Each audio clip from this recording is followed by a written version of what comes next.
তো গ্যাংটক ঘুরতে এলে এই ঝর্ণাটা কিন্তু অবশ্যই একবার ঘুরে যাবেন, দারুণ লাগবে। সাদা লাল দুটোই ফুল ছিল, তো এখানে সাদা ফুলও রয়েছে, তার পাশে লাল ফুলও রয়েছে। এতবার গ্যাংটকে এসেছি, এই মনেস্ট্রি কোনোদিন দেখিনি, আর এখানে আসার পরে মনে হচ্ছে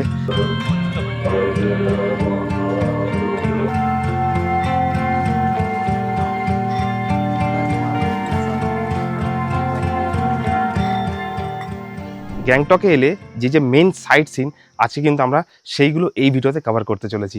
এটাও খুব ইন্টারেস্টিং। অনেকেই তো নর্থ সিকিম ইস্ট সিকিম ঘোরেন, কিন্তু গ্যাংটকে প্রপার গ্যাংটকে কী কী সাইট সিন করা যায় সেটা কিন্তু এই ভিডিওতে পুরোটাই বলবো। দেখতে থাকুন, ভালো লাগবে ভিডিওটা।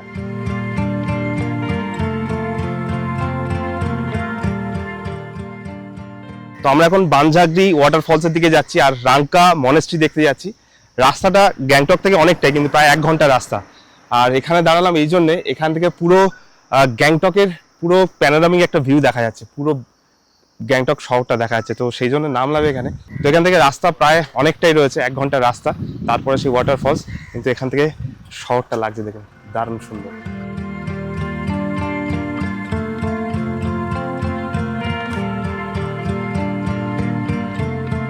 তো আজকের আমাদের জার্নি শুরু করলাম, মানে সাইট সিন শুরু করলাম রাংকা মনেস্ট্রি থেকে। পৌঁছে গেছি গ্যাংটকের মে ফেয়ার থেকে প্রায় 1 ঘন্টার কিন্তু রাস্তা ছিল, আর রাস্তায় পুরো গ্যাংটক সিটি যেটা সেটা পুরো দেখা যাচ্ছিল। তো এখান থেকে মনেস্ট্রি শুরু, আর বেশ সুন্দর লোকেশনে, চারিদিকে পাহাড়ে ঘেরা। তো ফার্স্ট টাইম গ্যাংটকে এসে সাইট সিন করবো, আর এই মনেস্ট্রি থেকেই শুরু করলাম। আজকে কিন্তু 2-3টে সাইট সিন রয়েছে। তো গ্যাংটকে যদি সময় কাটাতে চান, যদি হাতে সময় থাকে আর মনে হয় গ্যাংটকেই একদিন ঘুরবেন, তাহলে কোন কোন জায়গা ঘোরা যায় আজকে কিন্তু সেই জায়গাগুলো এক্সপ্লোর করতে চলেছি। তো এখানে পার্কিং প্লেস রয়েছে, আর উপরে কিন্তু সেই মনেস্ট্রি, আর মনেস্ট্রির পাশে কিন্তু গিফটের জন্য প্রচুর দোকান রয়েছে, ছবি তোলারও জায়গা রয়েছে। তো আগে আমরা মনেস্ট্রিটা দেখে আসি, তারপরে এই সবগুলো দেখাবো। তো এখান থেকে বিশাল বড় জায়গা জুড়ে কিন্তু এই মনেস্ট্রিটা, যেটা গ্যাংটকের সব থেকে ওল্ডেস্ট আর বিগেস্ট মনেস্ট্রি বলা চলে। তো জায়গাটা দেখুন, এত সুন্দর এরিয়া এখানে।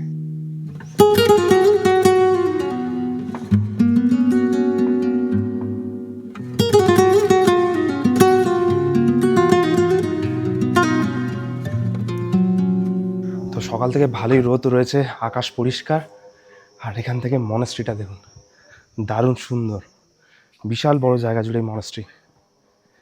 আর অনেকটা উপরে যেতে হচ্ছে কিন্তু হেঁটে হেঁটে।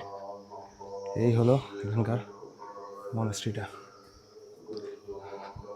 এতবার গ্যাংটকে এসেছি, এই মনেস্ট্রি কিন্তু কোনোদিন দেখিনি, আর এখানে আসার পরে মনে হচ্ছে যে অন্তত একবার ঘুরে যাওয়া উচিত।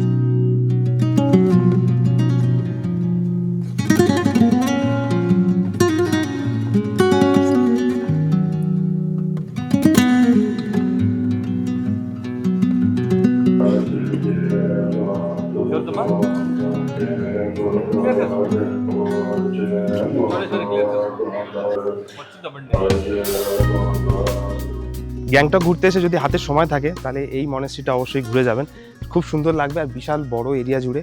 হ্যাঁ, যারা যারা মনেস্ট্রি ঘুরতে ভালোবাসেন, মানে দেখতে ভালোবাসেন, বা একটু আধ্যাত্মিকতা চাই, তাদের জন্য কিন্তু এই জায়গাটা খুব সুন্দর। খুব বেশি ভিড় এখনো পর্যন্ত দেখতে পেলাম না, ভেতরে প্রার্থনা চলছে, তার এখান থেকে খুব সুন্দর লাগছে। এর আগে সব থেকে ভালো যে মনেস্ট্রি দেখেছিলাম সেটা কিন্তু লাভার মনেস্ট্রিটা দেখেছিলাম, ওটা আরও সুন্দর, পাহাড়ের উপরে, আর ভিউটাও খুব সুন্দর ছিল। এটা যদিও পাহাড়ের একদম পিকে নয়, কিন্তু অনেকটা উপরে আসতে হয়েছে, গ্যাংটক থেকে প্রায় 1 ঘন্টা লাগবে এখানে পৌঁছাতে। আর এটা ঘোরার পরে অবশ্যই এর থেকে আধা ঘন্টা দূরে রয়েছে সেই ঝর্ণা, যে ঝর্ণাটা আমরা এক্সপ্লোর করতে যাব। কারণ এই ঝর্ণার নাম অনেকবারই শুনেছিলাম, কিন্তু কোনোবার দেখতে যেতে পারিনি। তো আজকে একটু সময় আছে, ওই জন্য মনেস্ট্রি কমপ্লিট করে এবার আমরা সেই ওয়াটারফলস দেখতে যাব। আর এই মনেস্ট্রির কাছে কিন্তু কেনাকাটার জন্য অনেক রকম জিনিস রয়েছে, আর আমার বেস্ট লাগে এই বুদ্ধাটা, দারুণ সুন্দর লাগে। যখন পেলিংয়ে গেছিলাম এরকম কিন্তু অনেকগুলো বুদ্ধা দেখেছিলাম, তো এখানেও রয়েছে সেই কালেকশন। তো যাই হোক, এবারে আমরা আস্তে আস্তে গাড়ির দিকে যাব, আর এখান থেকে বানঝাগরি ওয়াটারফলস। রাংকা মনেস্ট্রি ঘোরা শেষ করলাম, এবারে আমরা যাব বানঝাগরি ওয়াটারফলসের কাছে। এখান থেকে 30 মিনিট, মানে আধা ঘন্টার রাস্তা, তারপর আমরা বানঝাগরি ওয়াটারফলসে পৌঁছাবো। এই বানঝাগরি ওয়াটারফলসের নাম অনেক শুনেছিলাম, অনেকেই জিজ্ঞেস করেছে যে ওই ওয়াটারফলসে গেছে কিনা, কিন্তু আজকের প্রথমবার সুযোগ হয়েছে সেই ওয়াটারফলসটা যাওয়ার। তো দেখে নি কেমন ওয়াটারফলস। যখন লাস্ট টাইম নর্থ সিকিম গেছিলাম রাস্তায় কিন্তু প্রচুর ওয়াটারফলস পেয়েছিলাম, কিন্তু বানঝাগরি ওয়াটারফলসটা এখানকার বেশ ভালোই ফেমাস। তো চলুন যাওয়া যাক, এখান থেকে দেখা যাক বানঝাগড়ি ওয়াটারফলসটা কেমন।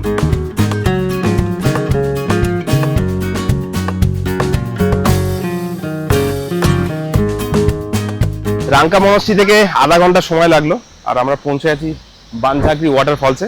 তো এখানে টিকিট কাউন্টার রয়েছে, টিকিট কেটে তারপরে এই পার্কে যেতে হবে। এখান থেকে কিন্তু ঝর্ণার আওয়াজ শুনতে পাচ্ছি।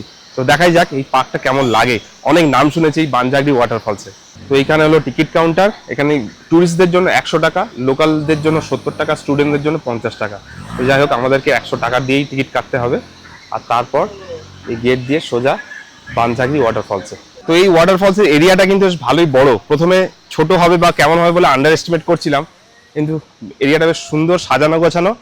আর এখান থেকে সিঁড়ি দিয়ে উপরে উঠতে হবে, তারপরে সেই বানঝাগড়ি ওয়াটারফলস। আর এখানে রয়েছে সুন্দর সুন্দর ফুল, এগুলো দূর থেকে দেখলে গোলাপ ফুলের মতনই লাগে। আমার দারুণ লাগে এই ফুলগুলো দেখতে। তো মে ফেয়ারে কিন্তু এরকম সাদা লাল দুটোই ফুল ছিল। তো এখানে সাদা ফুলও রয়েছে, তার পাশে লাল ফুলও রয়েছে। আর আমরা এটা দিয়ে সোজা এগিয়ে যাব। এই রাস্তা দিয়ে সোজা এসে এখানে কিন্তু দুটো রাস্তা ডিভাইড হয়ে গেছে। তো বাঁদিকে পার্ক রয়েছে, ডান দিকে কিন্তু ওয়াটারফলস। এদিক দিয়ে আওয়াজ আসছে ওয়াটারফলসের। তো আমরা আস্তে আস্তে এই দিকে সোজা ওয়াটারফলসের দিকে আগে যাব। এইখান দিয়ে ঝর্ণার জল বয়ে চলেছে, আর সিঁড়ি দিয়ে বেশ কিছুটা উপরের দিকে যেতে হবে। আর জায়গাটা কিন্তু বেশ দারুণ সুন্দর, সবুজ আর বেশ ঠান্ডা ঠান্ডা লাগছে। তো এখান দিয়ে বেশ খানিকটা হাঁটার পরে দূরে রয়েছে সেই ওয়াটারফলস। আর এখানে ছোট ছোট অনেকগুলো টিলা করা রয়েছে, পাথরের উপরে কেটে বসার জায়গা করা রয়েছে। এখানে সুন্দর সুন্দর মূর্তি রয়েছে। আর এখানে হলো আমাদের মেন বানঝাগড়ি ওয়াটারফলস। এখান থেকে এত সুন্দর লাগছে দেখতে।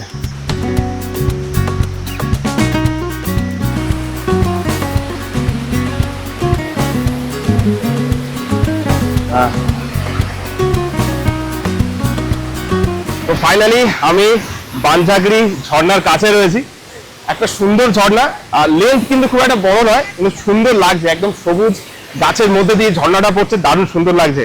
আর এইদিকে রয়েছে অনেকগুলো অ্যাক্টিভিটিস, জিপ লাইনও রয়েছে, এখানে একটা ছোট হ্যাঙ্গিং ব্রিজও রয়েছে। তো এইখানে এলে কিন্তু দারুণ সুন্দর লাগবে।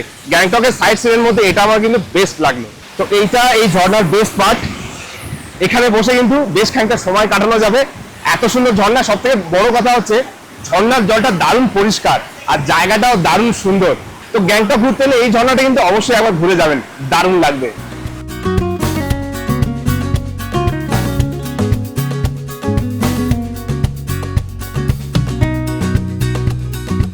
আর এইখানে কিন্তু অনেক রকম অ্যাক্টিভিটিস রয়েছে।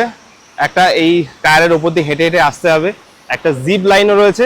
আর এই পাহাড়ের ধার দিয়ে হেঁটে এই ঠিক ঝর্ণার কাছেও পৌঁছানো যায়। টোটাল 250 টাকা দিয়ে 3টে প্যাকেজ নেওয়া যাবে। জিপ লাইনের জন্য অ্যাডিশনালি 200 টাকা দিতে হবে, মানে টোটাল 650 টাকা দিলে এই পুরো যে প্যাকেজটা সেটা কমপ্লিট হয়ে যাবে। তো অনেক প্ল্যানিং করে তাও ভাবলাম একটু জিপ লাইন করা যাক। এখানকার জিপ লাইনটা কিন্তু দারুণ সুন্দর হবে, একদম ঝর্ণার উপর দিয়ে সুন্দর একটা জিপ লাইন। 200 টাকা চার্জ, খুব বেশি নয়। তো 200 টাকা দিয়ে এটা ট্রাই করাই যেতে পারে। তো আমার বন্ধুরা আছে ওই পারে, ওদের জন্য আমি এই পারে চলে এলাম। আর এর পরের ট্রিপটা আমার হবে।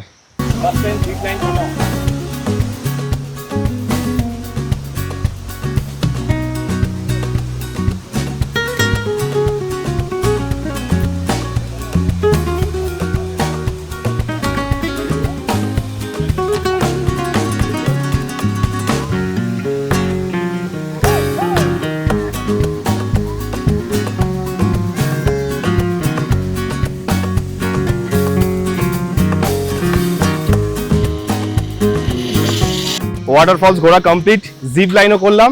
এইবারে এখান থেকে আমরা হোটেলে ব্যাক করব, হোটেলে লাঞ্চ করব, তারপরে টাসি ভিউ পয়েন্ট রয়েছে সেটাও দেখবো। আর রাতে যাবো আমরা এমজি মার্গ। তো এখনো কিন্তু 2-3টে জায়গা বাকি রয়েছে যেখানে আজকে আমরা এক্সপ্লোর করব। তো এখন আমাদের সিকিমের হাফ ট্রিপ কমপ্লিট হলো, মানে হাফ সাইট সিন করেছি, 2টো পয়েন্ট দেখলাম।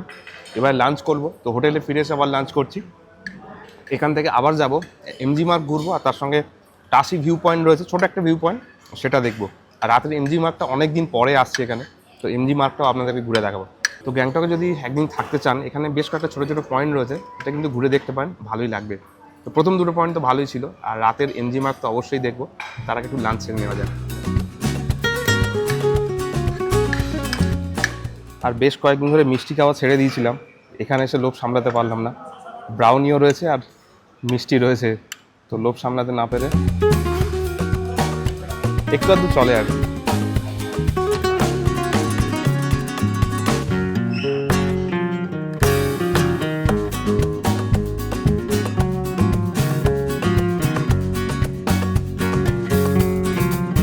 এতদিন গ্যাংটকে এসে অনেক ভিউ পয়েন্ট দেখেছি, ফার্স্ট টাইম টাসি ভিউ পয়েন্ট দেখতে যাচ্ছি। তো এমজি মার্গ থেকে কিন্তু বেশ অনেকটা উপরে রয়েছে, তো এমজি মার্গও ঘুরবো, তার আগে টাসি ভিউ পয়েন্টটা ঘুরতে যাচ্ছি। তো এখান থেকে রাস্তাটা দেখুন, অনেকটা উঁচুতে কিন্তু ভিউ পয়েন্টটা। গ্যাংটকের যে সাইড সিনগুলো রয়েছে খুব একটা খারাপ কিন্তু লাগছে না। আপনাদের কেমন লাগছে অবশ্যই কমেন্ট করবেন। আর এখান থেকে ভিউ সুন্দর। জ্যাকেট যখন পরেছিলাম তখন গরম হচ্ছিল, এখন কিন্তু ভালোই ঠান্ডা লাগছে, মানে জ্যাকেটটা কাজে দিয়েছে এনে। তো দেখা যাক ভিউ পয়েন্ট থেকে পুরো এরিয়াটা কেমন লাগে। আর এই হলো টাসি ভিউ পয়েন্ট, এখান থেকে সুন্দর ছবি আসছে, প্রচুর ছবি তুলেছি। আর এখানে একটা ওয়াচ টাওয়ার টাইপের রয়েছে, উপরে হয়তো যাওয়া যায়, সেটা একবার ট্রাই করব। আর তারপর এখান থেকে নিচে সিঁড়ি রয়েছে, এখান থেকে নিচেও যাওয়া যাবে।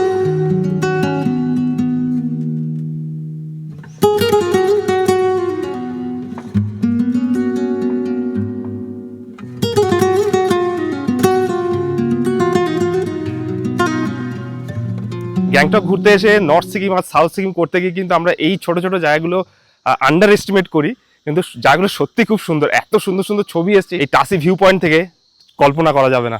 আর এখন এখানে পিছনে ছোট্ট বাগান রয়েছে, বাগানের মধ্যে দিয়ে ঘুরছি। তো যদি গ্যাংটক ঘুরতে এসে একটা দিন এক্সট্রা থাকে, মানে কাজ নেই, সব ঘোরা কমপ্লিট, ইয়া পরের দিন থেকে ঘুরতে বেরোবো, আজকের কোনো কাজ নেই, তাহলে কিন্তু গ্যাংটকটা ঘুরে অবশ্যই দেখতে পারেন। এখানে ছোট ছোট যে সাইড সিনগুলো রয়েছে সেগুলো কিন্তু দারুণ সুন্দর।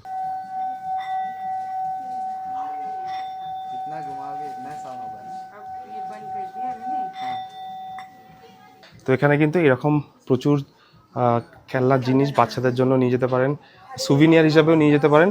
এইখানে কিন্তু কালেকশনটা দারুণ কালেকশন রয়েছে, সবার জন্য ভালো কালেকশন রয়েছে। তো ভিউ পয়েন্ট দেখা কিন্তু এখানেও শেষ হয়নি, এখানে যে মেন বিল্ডিংটা আমরা দেখতে পাচ্ছিলাম ছোটো টাওয়ার টাইপের, ওর উপরেও যাওয়া যায়। আর এখানে খুব সুন্দর একটা মার্কেট রয়েছে, এখানে ছোটো ছোটো প্রচুর পুতুল বিক্রি হচ্ছে। তো যাই হোক, এবার আমরা উপর থেকে দেখবো কেমন লাগে। অ্যাকচুয়ালি এটাই কিন্তু এখানকার মেন ভিউ পয়েন্ট। তো আমরা নিচে ছিলাম, নিচ থেকে উপরে টাওয়ারে এলাম, এখানে সব ফটোগ্রাফি চলছে, দারুণ সুন্দর লাগছে কিন্তু জায়গাটা। এখানে ছোট্ট একটা ভিউ পয়েন্ট, আর এখান থেকে এত সুন্দর লাগছে।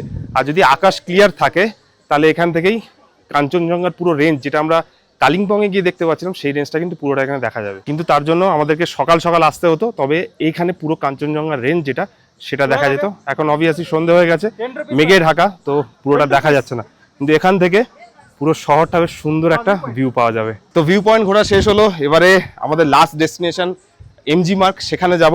আর অনেকদিন পরে এমজি মার্গে এসে, এমজি মার্গে কেমন ঠান্ডা, এমজি মার্গের এখন মার্কেটের কন্ডিশন কীরকম, জ্যাকেটস পাওয়া যাচ্ছে কিনা সেগুলো দেখাবো আপনাদেরকে। তো চলুন এখান থেকে বেরোনো যাক এবারে।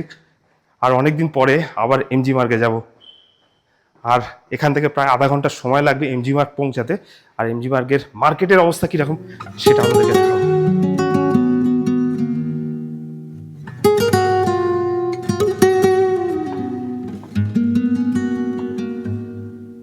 সারাদিন গ্যাংটকের সাইট সিন কমপ্লিট করার পর এখন এমজি মার্গে চলে এসেছি। তো এমজি মার্গে কিন্তু এখন দারুণ ভিড় রয়েছে। তো আজকের বৃহস্পতিবার, যদি মনে রাখবেন, যদি বৃহস্পতিবার এমজি মার্গে আসেন তাহলে এমজি মার্গের যেটা মেন মার্কেট, যেখানে কিন্তু সস্তায় জিনিসপত্র পাওয়া যায়, সেগুলো কিন্তু বন্ধ। গিফটের দোকানে এসে এইটা খুব পছন্দ হলো, কিন্তু এগুলো 100 টাকা করে বলছে। তো এখানে দেখো ছোট ছোট দারুণ কালেকশন রয়েছে, প্রত্যেকবার এসে দেখেই যাই, কিন্তু কোনোবারে নিয়ে যাইনি। তো আজকে ভাবছি একটা কিছু নিয়ে যাবো এখান থেকে।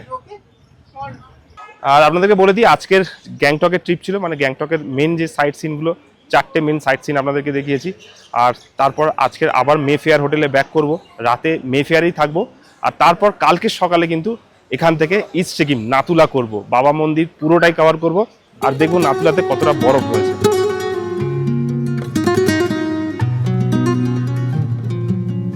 তো ইচ্ছা ছিল এমজি মার্গে এসে জ্যাকেট কিনবো, কিন্তু মেন সস্তার যে মার্কেট সেটা কিন্তু বন্ধ আজকে বৃহস্পতিবার বলে। তো ওই জন্য উপরের এই মার্কেটটায় ঘুরতে হচ্ছে। তো এখানে অবশ্যই সস্তায় খুব বেশি জিনিস পাওয়া যাবে না, এখানে সব ব্র্যান্ডেড জিনিসই রয়েছে। আর এখানে বার্গেনিং করেও লাভ নেই, অলমোস্ট সবাই ফিক্সড প্রাইসেই দেয়।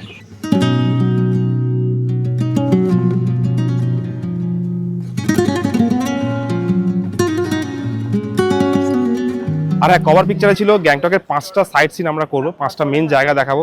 তো 4টে তো দেখিয়েছি, 5 নম্বর হচ্ছে এখানকার রোপওয়ে। তো সেই রোপওয়ে চড়ার জন্য সকালে এলে ভালো, সকাল 9:30 থেকে কিন্তু সেই রোপওয়েগুলো ছাড়ে। এর আগের ভিডিওতে গ্যাংটকের রোপওয়ে নিয়ে আলাদা করে একটা ভিডিও বানিয়েছিলাম। আর যাই হোক, আপনাদের জন্য স্পেশাল কিছু ক্লিপস দেখিয়ে দিচ্ছি, সকাল 9টা থেকে সন্ধে 5টা অবধি কিন্তু এই রোপওয়েটা ছাড়ে। বেশি খরচা নয়, অল্প খরচে কিন্তু একটা রোপওয়ে ট্রিপ করতে পারেন। সুন্দর একটা প্যানোরামিক ভিউ পাওয়া যাবে রোপওয়ে থেকে, আর ভালো লাগবে। তো গ্যাংটকের সাইট সিনের মধ্যে 5 নম্বরে কিন্তু গ্যাংটকের রোপওয়ে অবশ্যই আসে, আর ওটা মিস করবেন না, ওটাও একবার ঘুরে নেবেন। অল্প সময় দারুণ একটা ভিউ পাবেন এই রোপওয়ে। তো আজকে গ্যাংটকের ট্রিপ এই পর্যন্ত। 4-5টা ভালো ভালো জায়গা আমাদের গ্যাংটকের মধ্যে দেখিয়েছি। আজকে ট্রিপটা এখানে শেষ করছি। কালকের আমরা যাব ইস্ট সিকিম, নাতুলা বাবা মন্দির, আর দেখবো ইস্ট সিকিমে কতটা বরফ রয়েছে। মিস করবে না, ভিডিওগুলো দেখতে থাকুন।